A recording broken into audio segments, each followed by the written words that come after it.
My husband is a division manager at a major corporation. Quite a different world from yours. A middle school dropout, right? Linda, who was my classmate in middle school, said this to me after we had exchanged various words. Upon hearing this, I replied, "Well, he's getting fired tomorrow, you know." "What?" Linda uttered in surprise, turning her gaze towards her husband Mike, who was present. This created a scenario where a woman who had spoken rudely to me without knowing my true identity was now aware of her husband's impending dismissal. For Mike, who was unaware of the situation, this exchange must have been quite a shock. However, it was necessary to draw out the true feelings of the troublemaker who had been causing many people distress. As a result of our act, Mike, who misunderstood that he was being fired, began to dig his own grave with his subsequent actions. My name is Jack. I'm a 32-year-old man with a dream of living surrounded by a large family. I rent an apartment near downtown and live alone while working. I'm the CEO of a major corporation with about 7,200 employees. However, our company's employee count is not particularly high compared to other famous companies of the same scale. We have always focused on quality over quantity, which is why we have fewer employees compared to other major corporations. We are often underestimated by others, but our commitment to meticulous work and a customer-first philosophy has led to the company's rapid growth in recent years. Consequently, we plan to increase our workforce soon. Both my secretary Lisa and I are on the verge of being overwhelmed by the workload, so it seems unavoidable. The business is to the point where there's barely any time to rest. However, when I occasionally talk about my past, people are surprised. As a child, I was not an outstanding student. I was average in both academics and sports, and I wasn't the friendly type with many friends. So, in middle school, I thought I would just get a job at some company and live a normal corporate life. But, as a hobby, I started streaming videos, introducing interesting games, and doing playthroughs, which received a lot of responses from people. I decided to pursue that path. I developed simple gaming and learning apps and tried selling them, which became a big hit. Before I knew it, the company had grown significantly. So, when I meet classmates who knew me when I had to drop out of school in middle school, everyone is surprised. Of course, I am too. There was a time when both my parents were injured, and we temporarily fell into poverty. I never thought I would become a CEO back then. As the chill of winter began to ease, I drove my car, observing the swelling buds on the cherry trees, and headed to work. I parked my car in the parking lot and headed into the company with the other employees. Those around me yawning or engaged in small talk probably have no idea that I'm the CEO. I rarely show my face in front of the employees, so it's understandable. In a normal company, it would be unheard of for employees not to know their CEO's face. But our company is only a few years old, and I prefer to work rather than act as a typical CEO, so this is the situation. Back when I was an ordinary employee at a toxic company, I couldn't have imagined this. Distressed by my job at a toxic company, I resigned. Shortly thereafter, I chose to start my own business. Running the company isn't always smooth, but there's a lot of fulfillment, so I don't regret my past decisions. As I walked through the office corridors thinking this, I reached my office and noticed that my 20-something secretary wasn't there. I have a secretary named Lisa who helps me with my work, but she's been a bit under the weather for the past few days and is taking time off. She looked pale when I saw her yesterday, which worried me. If she's just not managing her health, I wouldn't be so concerned. I hope she's getting proper rest. I found myself muttering in concern for her, who wasn't here, as she looked quite unwell yesterday. If the reason for her rest was just poor health management, I probably wouldn't be this worried. She's not a child, so I don't usually fuss over her. However, The problem is that Lisa has recently been stalked by a strange male employee. She's modestly beautiful, so it's common for men to approach her, but this time the guy is particularly persistent in troubling her.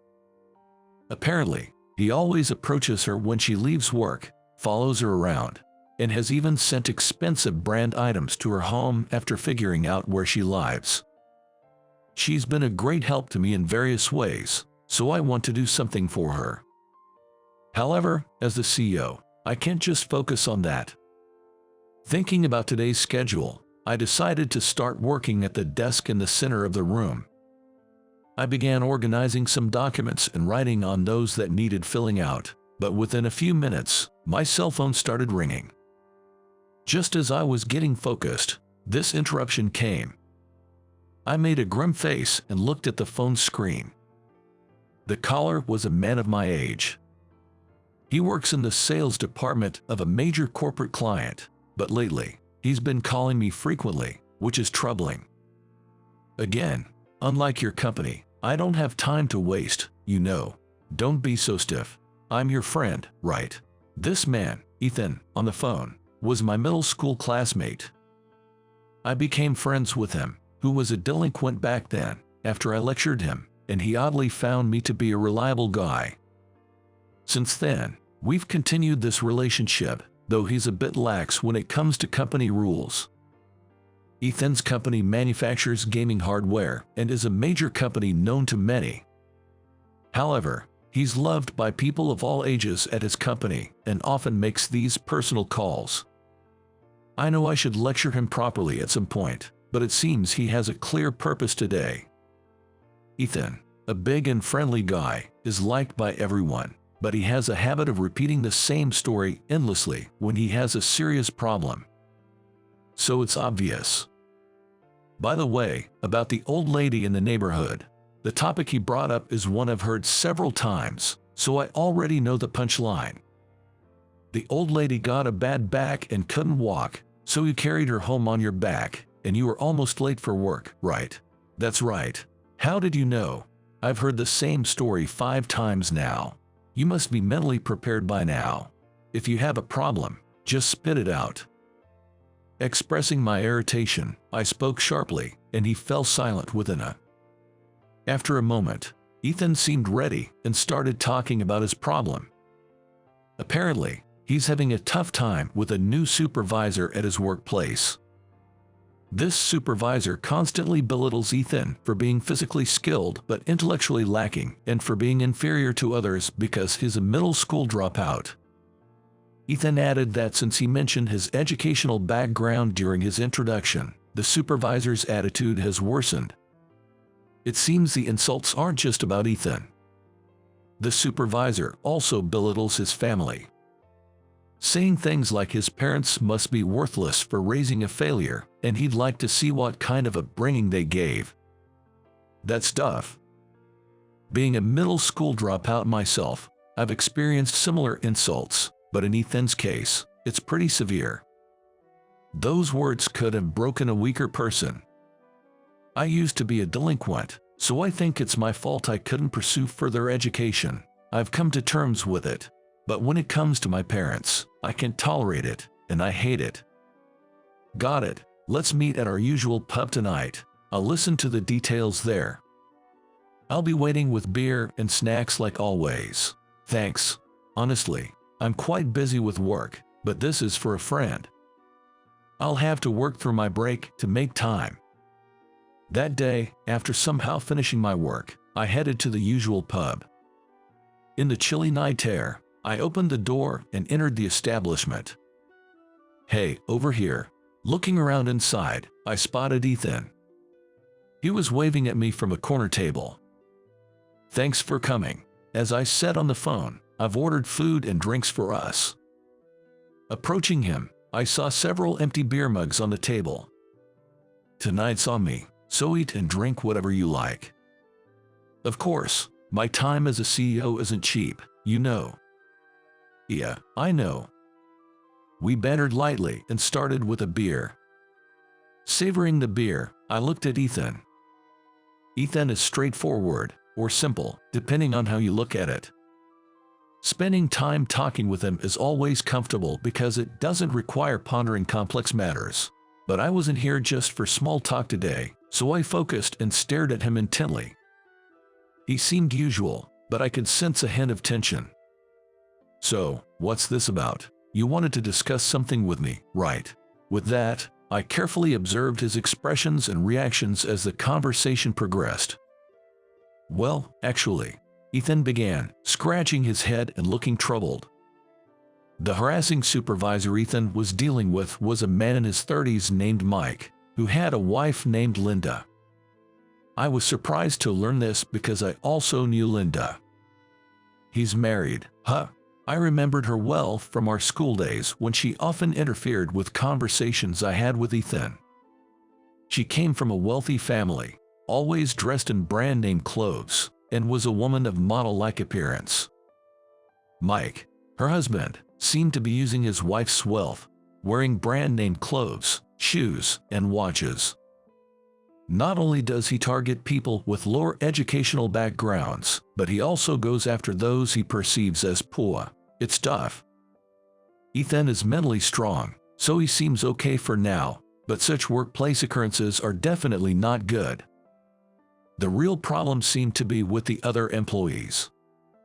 Some of the more timid ones had apparently started seeing a doctor due to the harassment from their supervisor. The fact that Ethan is troubled by others' issues rather than his own really shows what a good person he has always been. I remember back in middle school, how he became the leader of the delinquents, unable to refuse those who were outcasts. I was a member of the school discipline committee back then, and the time I tried to set him on the right path led to quite a commotion. It's a nostalgic story, but reminiscing should be saved for another time. You were close with President Smith of our company, right? Mr. Smith, a good but stubborn and proud man, might be more receptive to you bringing up the issue. That's true. Since our companies have dealings, I'll subtly bring it up. We do have various transactions and owe a lot to each other. That's a relief. Man, I'm glad. I can handle these kinds of things alone. Seeing the problem possibly getting resolved, Ethan's face brightened up, and he enthusiastically began eating the snacks on the table. That's my share, you know. Don't sweat the small stuff. We can just order more. Shrugging, I grabbed the menu to refill our diminishing snacks. I ordered a hearty dish since I hadn't had dinner yet, and we updated each other on recent happenings. A few minutes later, while savoring the hamburger that was served, Ethan started a conversation saying, "By the way," and began talking about his plans for the coming weeks. Apparently, he was going to participate in a surfing competition overseas in a few months. It was an amateur event, so the skill level wasn't demanding, but he invited me to come and watch if I was free. The sea is beautiful, and you can see fish swimming even in the shallow waters. Pretty cool, huh? It's a tempting invitation, but it depends on my work schedule. As intriguing as it was, I couldn't easily commit considering my company's needs. Always the serious one. "Well, you're the CEO, so I guess it can't be helped." It was a crucial time for the company's growth, so I needed to carefully plan my schedule in consultation with Lisa. Months later, I didn't know if I could make it, but miraculously my schedule cleared up, and I was able to go support Ethan. Lisa, looking tired from the stalker issue, was also invited, and we boarded the same flight. We took a different flight from Ethan and planned to meet at the venue. After hours of travel, I was surprised to find Ethan had a lot of fans at the competition site. Who knew he was so popular? I always thought of Ethan as just an average-looking guy, but in swimwear, he looked quite different. His well-toned muscles probably appealed to those who liked that type. Every move he made was met with cheers. So, not wanting to monopolize a friend, after a brief greeting, I spent time strolling along the beach until the competition started. Just watching the beautiful sea with fish swimming was a surprisingly good change of pace. While enjoying the popsicle Lisa bought for me, I noticed a familiar face in the crowd. It was Linda, whom Ethan had mentioned a few months back. I hadn't seen her since graduation, but remembered her clearly for her model-like beauty. I wondered why she was here. As I gazed, puzzled, she seemed to notice me as well. It seems she remembered me too, as she quickly approached. "Why are you here, a dropout and a poor man?" Linda greeted me with words that would normally irritate anyone, but she was always like this in middle school, so I remained calm. I admit I was poor, but people don't stay the same forever, right? A guy like you, who used to hang out with the delinquent Ethan, can't possibly have a decent life. You're probably just putting on airs or want a trip abroad by some fluke, right? Linda was truly the epitome of arrogance. Ever since our school days, she seemed to find satisfaction only in looking down on others. She probably believes that everyone who dropped out of school leads a worthless life. Sighing, I held back an agitated Lisa with a gesture and addressed Linda. "What brings you here, then?" Linda, whose family was wealthy, used to travel abroad frequently on her parents' money even during our student days. Asking if that was the same case this time, it turned out my guess wasn't off the mark. "I'm on vacation, funded by Daddy's money. It's the privilege of a rich daughter to travel abroad easily." It baffled me how she could be so arrogant using not her own money but her father's. I couldn't comprehend her way of thinking. It's her father who's remarkable, not Linda herself. "Well, that's great. Your father is impressive," I said honestly, but she didn't seem to understand my words accurately. "Of course, now that you get it, disappear from my sight before your poverty rubs off on me." Puffing up her chest, she waved her hand dismissively as if to shoo me away. Talking to her any longer would only sour my mood. I thought of leaving with Lisa. But just then, Lisa exclaimed, "Oh, no," and looked shocked. I think she's the wife of the man who's been stalking me." Hearing this, I couldn't help but stare intently at Linda.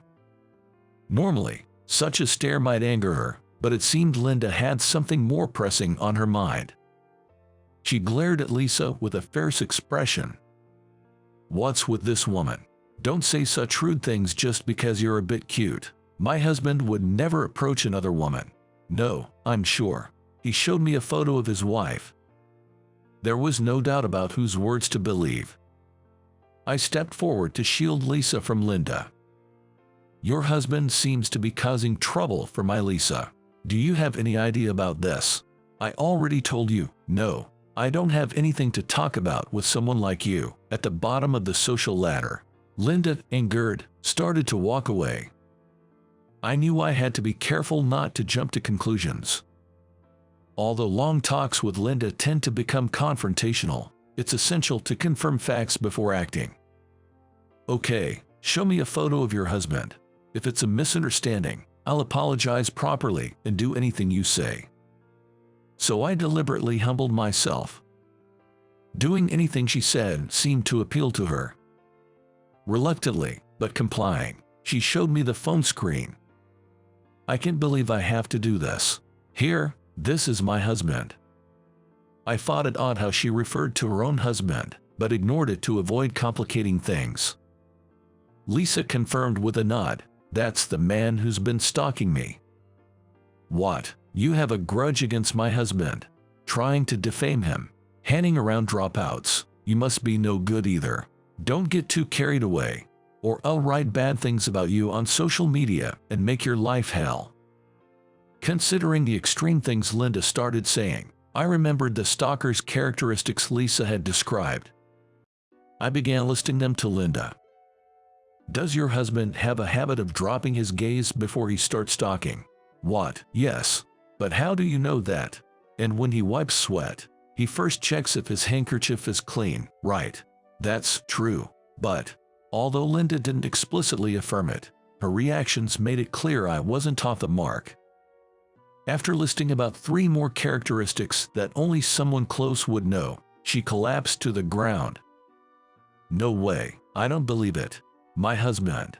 Lisa, seemingly feeling pity, whispered to me so that Linda couldn't hear. "Also, The man stalking me seems to be causing trouble for your friend Ethan as well. Just a few days ago, he boasted about punishing a young subordinate named Ethan.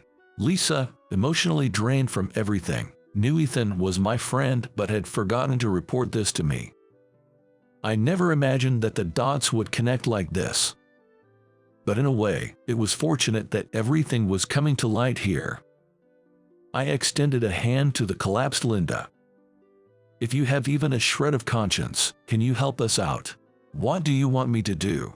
Her wary gaze fixed on me, but she seemed too drained to reject me as she did before because of my dropout status. You'd want to clear up what your husband is doing, right? Help us, and we'll help you. Hesitant, Linda took my hand.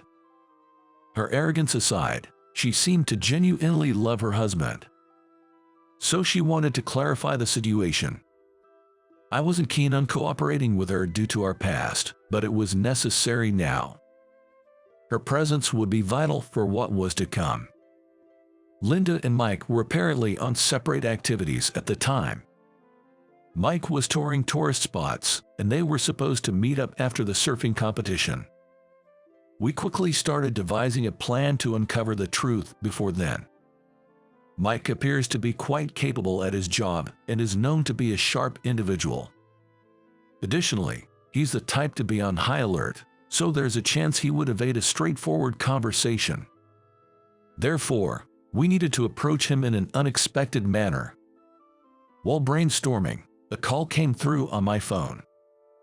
It was from an employee at the company, needing clarification on something.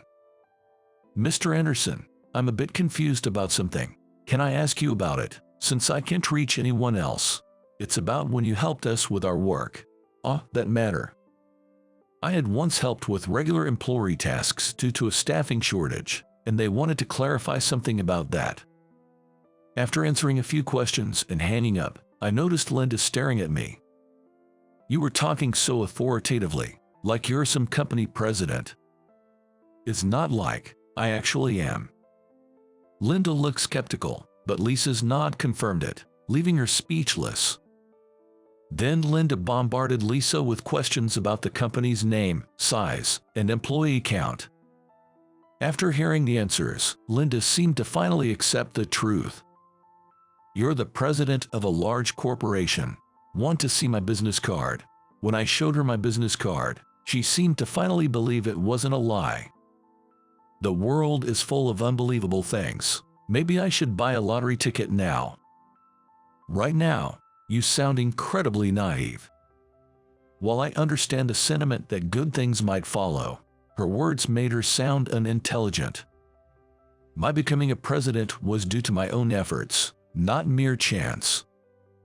Realizing what she said, Linda blushed slightly and retorted, "Shut up." Fine. Anyway, we've got a riff plan, so help us out. I get it. Just because you're an old acquaintance, don't order me around. Her not protesting about being directed by a dropout might be a sign of growth. That's why I explained my plan to Linda. And together with Lisa, we ironed out the details and revised our strategy. Later, watching the competition, Ethan performed well in the surfing semifinals, setting a good record. However, despite his best efforts, he narrowly missed out in the final. After congratulating Ethan on his efforts, I explained the situation to him and asked for his cooperation. As the evening sun began to set, the surfing competition tents were being folded and the audience started to leave. We continued to wait for Mike. Interestingly, upon seeing Ethan being fawned over by fans, Linda looked perplexed and offered him a sort of apology. Her inability to be straightforward led her to say, "I thought you were just a muscle-brained dropout," which hardly sounded like an apology, but I considered it progress nonetheless. I didn't want to tease Linda and ruin the somewhat positive atmosphere we had managed to create. If Ethan had been bothered, I wouldn't have been ready to forgive, but he seemed imperturbed.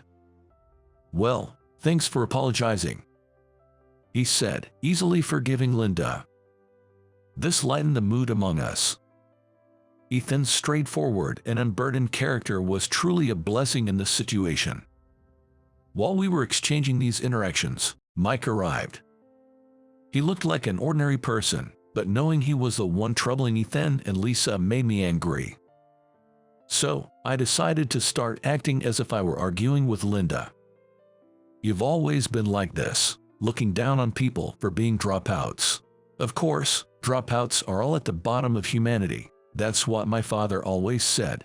They're just meant to be bossed around and work for others. Mike, witnessing our argument, looked bewildered and glanced over at us.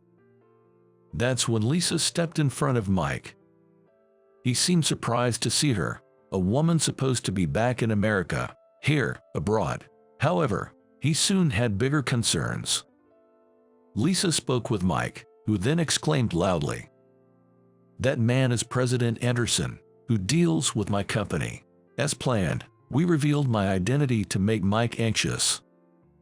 He tried to intervene, sweating profusely. But then Ethan appeared and addressed him. "Mike, what are you doing here? Did you come to see my competition?" "Competition? Why is Ethan here?" "Actually, there was a surfing competition here today. I did pretty well and even gained some fans. I'll treat you all today to say thanks."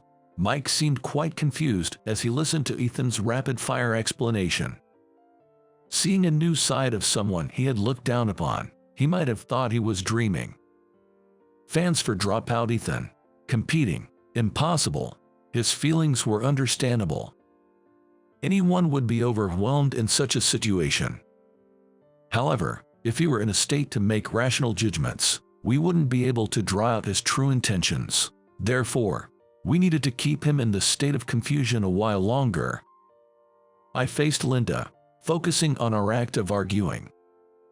I continued to act angry, raising my voice as if in a all argument. "You've always said I was trash for hanging out with delinquents in middle school, right? I won't let you forget that. Do you really enjoy labeling people so much? Despite not knowing much about Ethan and the others, you sure made a lot of assumptions. All delinquents are worthless. It's clear without thinking.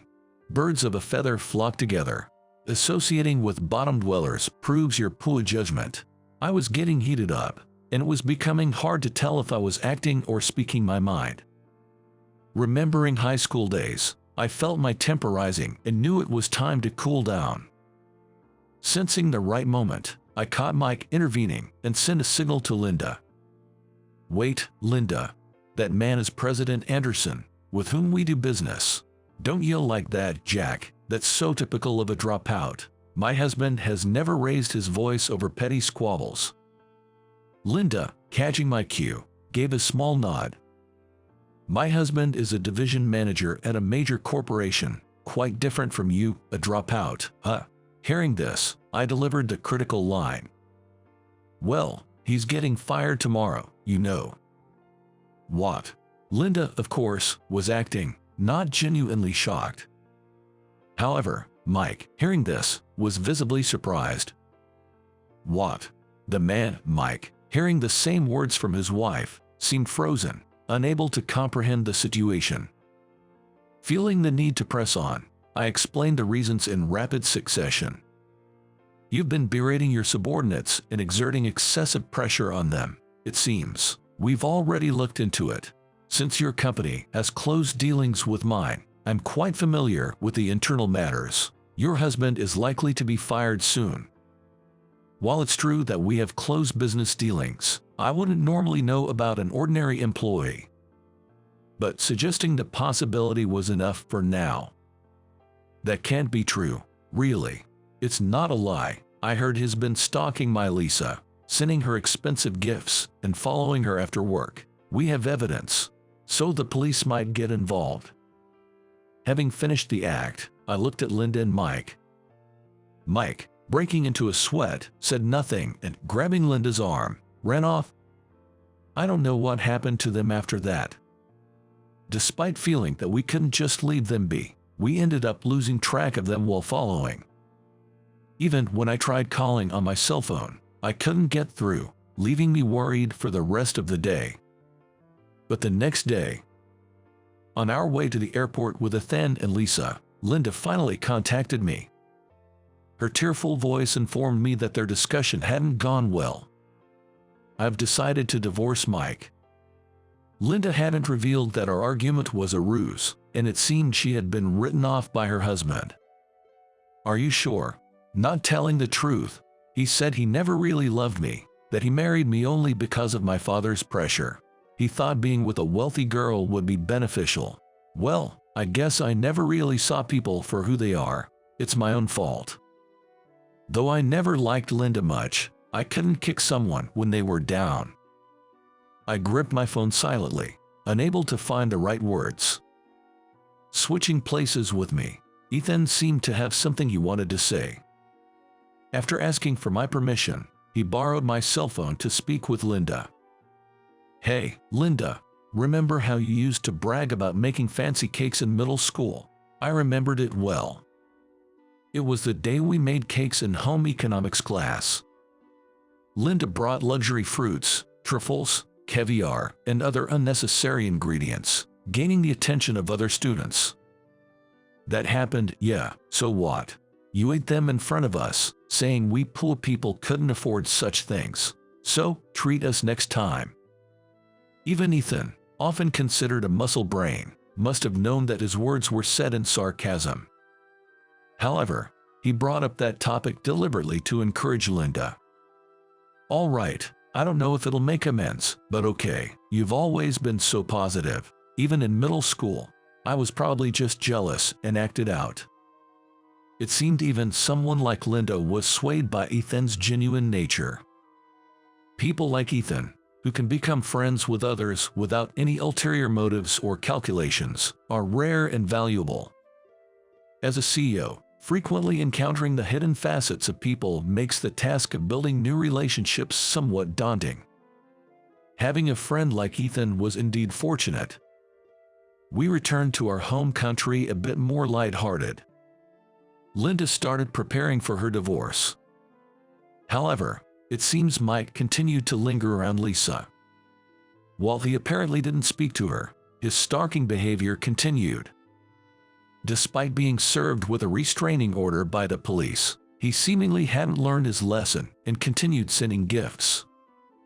Aware of his superior's disgraceful behavior, Ethan began to reflect on his own actions.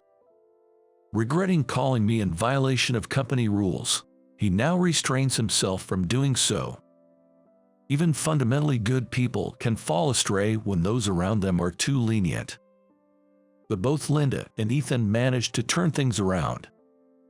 Therefore, it stands to reason that Mike, too, should be able to make a fresh start. However, there's still no sign of him changing his behavior. Weeks later, as we were busy welcoming new employees, Lisa came to me with a troubled face. Apparently, Mike's stalking hadn't ceased. He had been quiet initially, but recently started approaching her again. I was astonished that Mike still had the energy to continue his stalking behavior after everything that had happened overseas.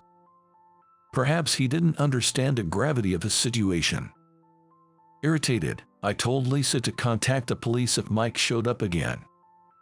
That day, after finishing work as usual, I didn't expect to encounter Mike.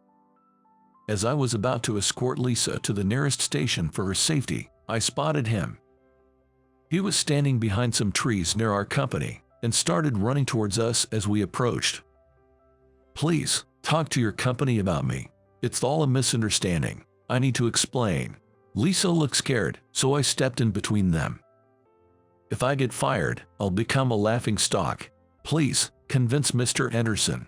Mr. Smith at my company is stubborn. He won't listen to anyone's opinion. His pathetic demeanor was evident as he approached me, smiling nervously. Mr. Anderson, I haven't done anything wrong. I don't know what Ethan told you, but you're being deceived. It's true that people can make rational decisions when cornered. In a calm state of mind, he would have realized that his actions would only lead to bad outcomes, but the fear of getting fired was driving him to foolish acts. I sighed internally and addressed Mike. Why continue sending expensive gifts to Lisa if it's all a misunderstanding? And those gifts, they are reportedly stolen from other female employees. aren't they? I didn't. It's a misunderstanding. I wouldn't do such a thing. Before returning from overseas, I had called Mike's company, and they had conducted some investigations. What I'm speaking about now is the truth that was uncovered as a result of the investigations. The team was competent, and by the time we returned to America, many things had come to light, which was a relief. You repeat troubling behavior when drinking, forcibly invite favorite employees for drinks, create havoc in bars, and get banned. Is all this a misunderstanding too? It turned out Mike was like a dustbin. Hit it, and all sorts of dirt comes out. Even though my claim of his imminent firing was a bluff, the newly discovered misconduct indeed started real discussions about his termination. President Smith of his company was exasperated by Mike's behavior. Please, don't involve Lisa or me any further. If you can't accept this, I'll call the police right here. As I glared at him, Mike's face paled. He didn't expect his misdeeds to be known so precisely.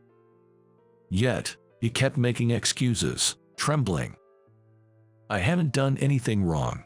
Ethan is just a muscle-brained dropout. And I thought the expensive items were better suited for a beautiful young woman than an older woman. Considering his attitude towards these actions as normal, he must have a significantly distorted sense of ethics. It's possible that throughout his life, there was no one to reprimand him or correct his behavior. Likely, he never encountered a situation that forced him to confront and correct his mistakes. I'm just a victim here. I did nothing wrong. Why should I be fired for doing the right thing? He shouted, red-faced with anger. People at the bottom of society aren't much use alive. Wouldn't young, beautiful women appreciate brand items more than old ladies? Is education and appearance that important to you? Of course it is. That's common sense. He probably won't change his perspective. His convictions are so deeply ingrained that no one's words can reach him.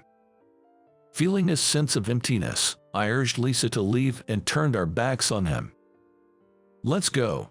It's better to stay inside the company for a while before heading home. Okay. Mike continued to rant, but we ignored him. After spending some time in the company's break room, we saw that he had left. Afterward, Mike apparently resorted to desperate measures. He tried offering money to those he had troubled, and conversely, he threatened them to prevent them from speaking out against him. However, once Linda became aware of this, she was furious, leading to constant marital disputes. Eventually, he was fired and left the company. The divorce proceedings with Linda progressed, and they officially separated. After being fired, Mike drifted through various jobs before moving to a rural area where he knew no one. Rumors suggest that after moving to a new location, he continued to struggle, eventually resorting to crime out of desperation and landing in prison. After Mike was terminated, Ethan and his colleagues felt a sense of relief. A compassionate and gentle superior took Mike's place, restoring peace and stability to their daily routines. The employees who had been frequenting the hospital have regained their health. Following her divorce from Mike, Linda seems to be forming a positive relationship with Ethan. Their reconciliation began abroad when she apologized, and since then, they have been spending more time together. Lisa and I also often spend our days off with them, leading to regular double dates. To be honest, since that incident, I've developed quite an interest in Lisa, but as it's my first experience with love, I'm uncertain about how to proceed. So, I've been seeking advice from Linda, who has been unexpectedly caring and sisterly, and I'm doing my best. Having become softer and less arrogant, Linda now feels more like a friend to me. I wish I could show my middle school self how things have turned out. Our company, now home to many new employees, is also moving in a positive direction. Currently, I'm in the process of selecting a ring for a proposal, hoping that goes well too. Once the proposal is accepted, I plan to have a wedding with Lisa and start building a happy, large family.